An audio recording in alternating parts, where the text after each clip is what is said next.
Hey, this is Chris and Lamb of God. You're watching Rock and Metal News. Hey guys, this is Ron from YouTube's Rock and Metal News with the Maximum Threshold Rock and Metal News Report. Bassist and vocalist Troy Sanders of MASTODON has confirmed that the band will team up with OPETH and GHOST for a North American tour in April, as confirmed on an interview with Belgian national radio station Studio Brussel. So that should be a very cool tour.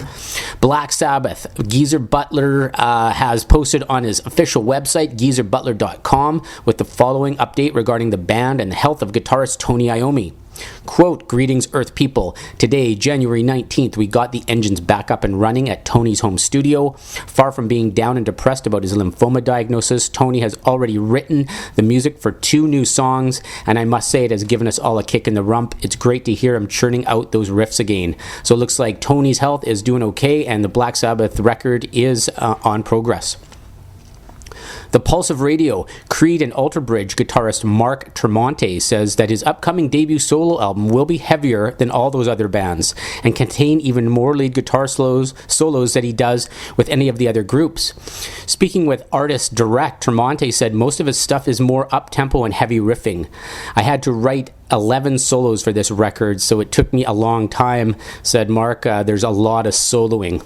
Tremonti also advised that he has finished his parts of the album and is now doing some last-minute fixes. He hopes to mix the record in February and have it in the stores by March or April.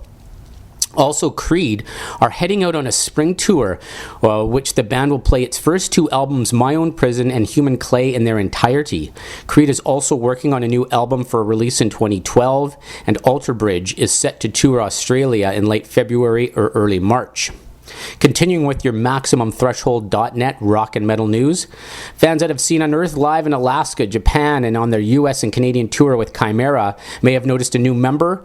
The guy behind the kit is Nick Pierce, and he's been playing with drums with Unearth. He's their new member. Nick Pierce is a self-taught drummer who's been playing since age 10. He grew up playing for bands in around the Seattle, Tacoma area, and he also played with the band The Faceless. Unearth discovered Pierce on YouTube, where he had been covering Unearth songs and other band songs on a series of videos on his YouTube channel. So that's good news for Unearth. And listen up, Priest fans, on January 24th, Columbia, Epic, and Legacy will release a 17 CD box set. Yes, 17 CDs, the complete albums collection, which contains every studio and live album that feature the classic Judas Priest lineup of Rob Halford, Glenn Tipton, KK Downing, and Ian Hill. Included will be brand new remasters of Judas Priest's first 2 albums, that's 74's Rock-A-Rolla and 76's Sad Wings of Destiny, and they have never been released before as authorized remasters. In addition to that, you'll get each individual album being packaged in replica mini LP sleeves, and it reproduces the original album artwork. And the 2009 live compilation, A Touch of Evil Live, will be included. And it also features a set will be a 40-page booklet with photo albums, credits, and liner notes. And finally, Global Flatline, the new album from Aborted, is now streaming online, and the album will be released on January the 23rd, so check that out. And this is Ron from YouTube's Rock and Metal News with a Z, and this has been your Maximum Threshold Rock and Metal News Report. Thanks for tuning in.